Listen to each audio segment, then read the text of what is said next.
Hello दोस्तों, कैसे हैं आप। स्वागत है आपका जामत इंस्टीट्यूट के ऑफिशियल यूट्यूब चैनल पे। तो आज अपन बात करने वाले हैं CSIR नेट दिसंबर 2025 के बारे में।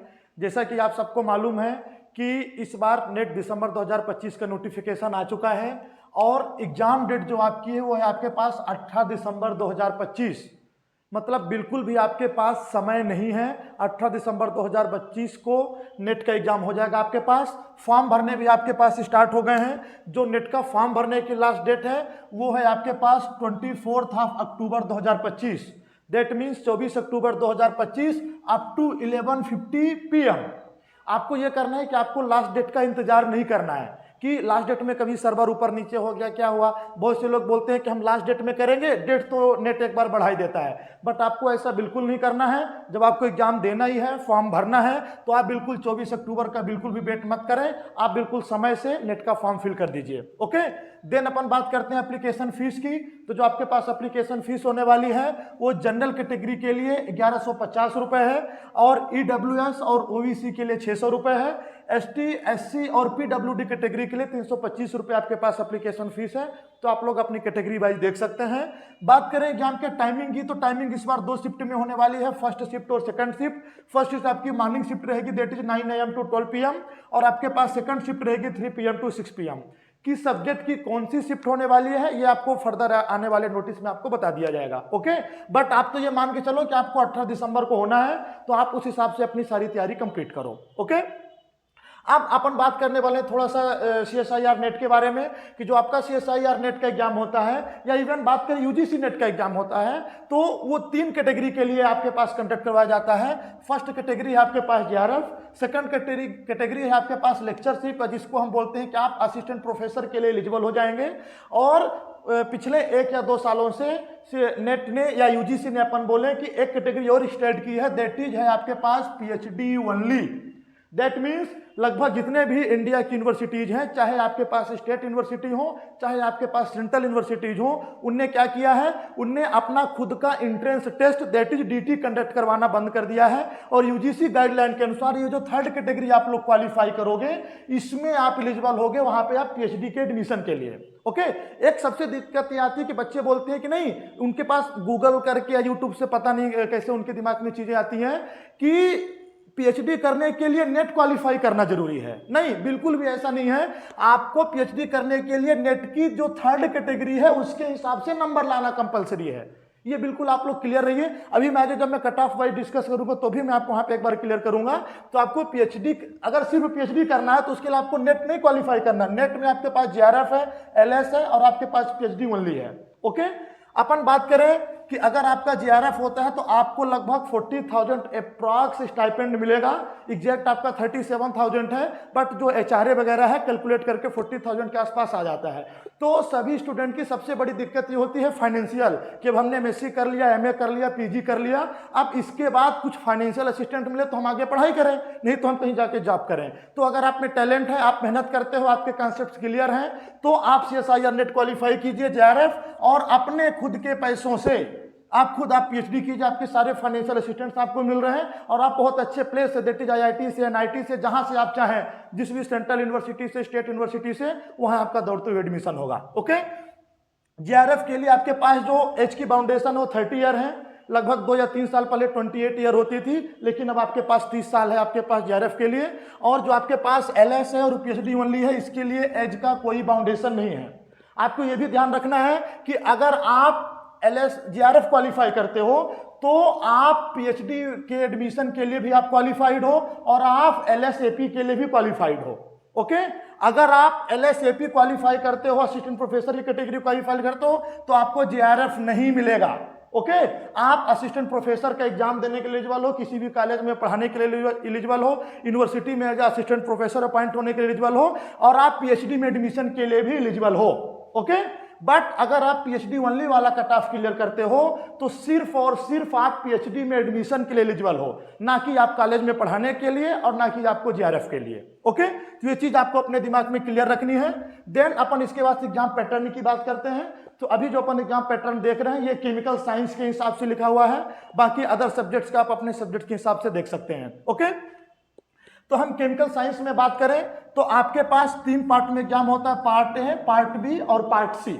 ओके, तो जो पार्ट ए है आपके पास, तो पार्ट ए में अपन पहले नॉर्मली बात कर लेते हैं, हालांकि वो नीचे लिख रखा है बट मैं आपसे बात करता हूं कि जो आपके पास पार्ट ए है, पार्ट ए में आपके पास रहता है जनरल एप्टीट्यूड।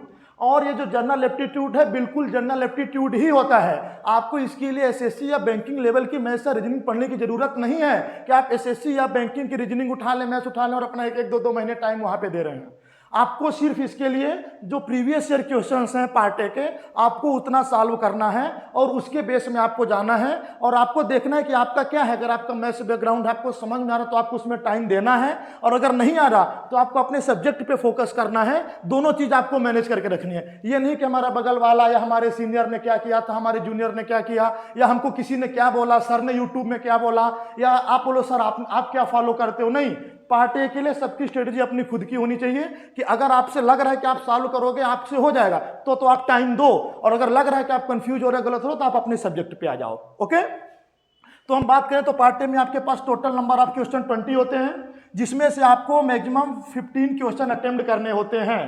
ये आप ध्यान रखो कि CSIR नेट की यूजीसी की स्पेसिफिक गाइडलाइन है कि अगर आप 15 से अगला 16 नंबर वाला क्वेश्चन अटेम्प्ट करते हो तो आपके पहले 15 क्वेश्चन ही चेक किए जाएंगे। भले आपका 16 नंबर वाला सही हो, वो कंसीडर नहीं किया जाएगा।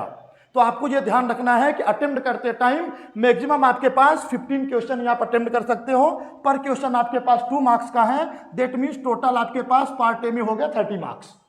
ओके, नेगेटिव मार्किंग आपके पास हमेशा सारे इसमें 25% की रहती है। तो अगर आपके पास 2 मार्क्स का, दैट मीन्स एक इनकरेक्ट क्वेश्चन के लिए आपके पास 0.5 मार्क्स आपके कट जाएंगे। तो आपको ध्यान रखना है कि हमसे सही होना या नहीं होना बात की बात है, गलत नहीं करना है आपको। क्वेश्चन अटेम्प्ट करते टाइम आपको ध्यान रखना है। ओके, अपन बात करते हैं पार्ट बी के। पार्ट बी और पार्ट सी दोनों आपके सब्जेक्चुअल होता है। जो आपका सब्जेक्ट होता है उसी से आपके पास पार्ट बी और पार्ट सी आते हैं। तो जो यूजीसी की गाइडलाइन है उसमें बिल्कुल स्पेसिफिक मेंशन किया गया है कि जो आपके पास पार्ट बी होता है उसमें आपसे सब्जेक्ट रिलेटेड कन्वेंशनल एमसीक्यूज पूछे जाएंगे, जो आपका पूरा होल सिलेबस आपका कवर करता हो। दैट मीन्स बिल्कुल फैक्चुअल क्वेश्चन पूछे जाएंगे, बेसिक अंडरस्टैंडिंग और कॉन्सेप्चुअल क्वेश्चन आते हैं आपके पास। जो आपके पास ये 2 नंबर वाले आपके पास 40 क्वेश्चन आते हैं। ओके, बिल्कुल उन्हें हम पूछते हैं सर 2 नंबर वाले कैसे, 4 नंबर वाले में हम डिफरेंस कैसे करें। आप PYQs देखिए और आप जो आपके पास नोटिफिकेशन आता है उसको आप बहुत अच्छे से पढ़िए। उसमें उन्हें लिख के रखा है कि हम आपसे सब्जेक्ट रिलेटेड पूछेंगे, कन्वेंशनल पूछेंगे। कन्वेंशनल का मतलब है बिल्कुल बेसिक कॉन्सेप्ट पूछेंगे, जो बेसिक कॉन्सेप्ट उस सब्जेक्ट से, उस कॉन्सेप्ट या उस यूनिट से रिलेटेड आपके पास होने वाला है। ओके, और MCQ तो बिल्कुल रहने वाला, आपका पूरा होल पेपर ही आपका MCQ के बेस में है। और एक चीज और मैं मेंशन करना चाहता हूं कि इस बार भी आपका पेपर आपका CBT बेस्ड हो रहा है, दैट मीन्स ऑनलाइन है, कंप्यूटर से ही होगा। आपके पास देखेंगे कि आपके पास पार्ट बी है। पार्ट बी में मैक्सिमम क्वेश्चन नंबर आप 40 होते हैं, जिसमें आपको 35 क्वेश्चन अटेम्प्ट करना होता है। फिर सेम चीज मैं आपको बोलूंगा जो मैंने आपको पार्ट ए में बोला कि जो आप फर्स्ट 35 क्वेश्चन करेंगे उसी का आपको इवैल्यूएशन होगा, उसी के नंबर आपको मिलेंगे।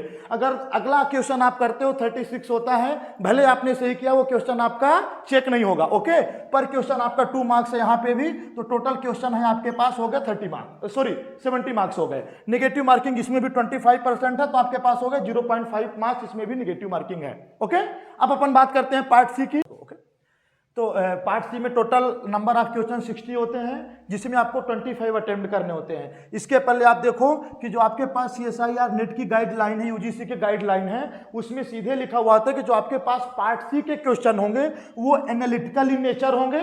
और एक पॉइंट बहुत अच्छे लिखे, आपको जानने की जरूरत है कि to apply scientific knowledge, that means जो आपने आज तक केमिस्ट्री पढ़ रखी है, अगर हम केमिकल साइंस के सेंस में बात करें या जो भी सब्जेक्ट है, उसको आप कैसे किसी भी प्रॉब्लम में, किसी भी क्वेश्चन में आप अप्लाई कर सकते हो। आप देखोगे कि पार्ट सी में जनरली क्या होता है कि एक क्वेश्चन में 1 2 3 से 4 कॉन्सेप्ट इकट्ठा करके पूछते हैं आपके पास, और वो डायरेक्ट क्वेश्चन बिल्कुल भी नहीं होते हैं। पार्ट बी में आपके पास डायरेक्ट क्वेश्चन आएंगे, आपसे कॉन्सेप्ट पूछा जाएगा। बट पार्ट सी में क्या आएगा कि जो आपने पढ़ रखा है, जो कॉन्सेप्ट आपको आता है, उसको कैसे आपको अप्लाई करना है। ओके, तो आप ध्यान देखिए कि आपके पास टोटल क्वेश्चन रहेंगे 60, आपको टोटल अटेम्प्ट करने होते हैं ओनली 25 क्वेश्चन। आपको ये चीज फिर से ध्यान रखनी है अटेम्प्ट करते टाइम कि आपके फर्स्ट 25 ही आपके क्वेश्चन चेक होंगे।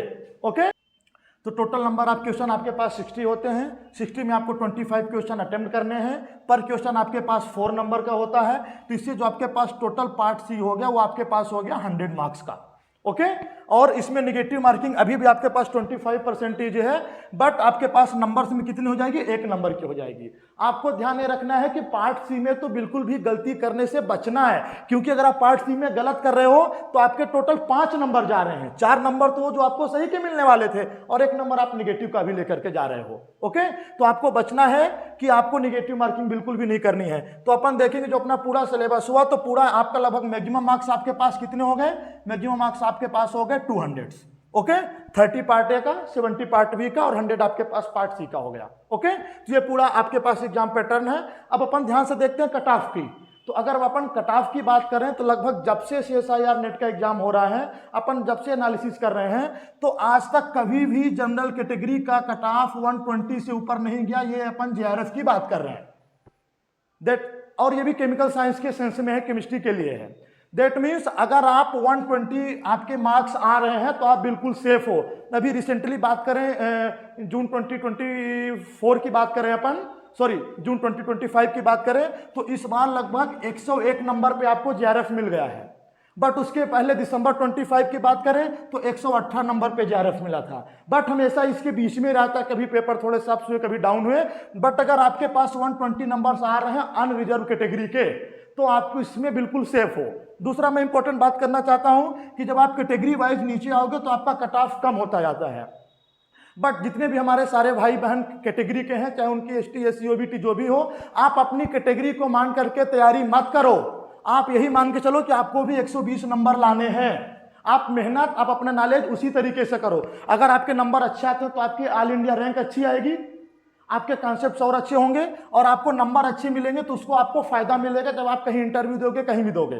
तो कैटेगरी वाइज नो डाउट आपको तो फायदा मिलना है, बट अपने को इस पे नहीं जाना है। आपको यही तैयारी करना है कि आपको 120 के हिसाब से ही तैयारी करनी है। ओके तो ये पूरा एग्जाम पैटर्न हुआ। अब आपको क्वालिफाई किया जा सकता है। CSIR नेट से रिलेटेड आपको कोई भी क्वेरी हो, कोई भी और जानकारी आपको चाहिए, सिलेबस है, एग्जाम पैटर्न है, कंटेंट स्टडी मटेरियल, आप बिल्कुल कमेंट कर सकते हैं, आप बता सकते हैं हमको। और कोई भी जानकारी आपको चाहिए और जैसे आगे अपडेट आएगा हम आपको देते रहेंगे। Thank you.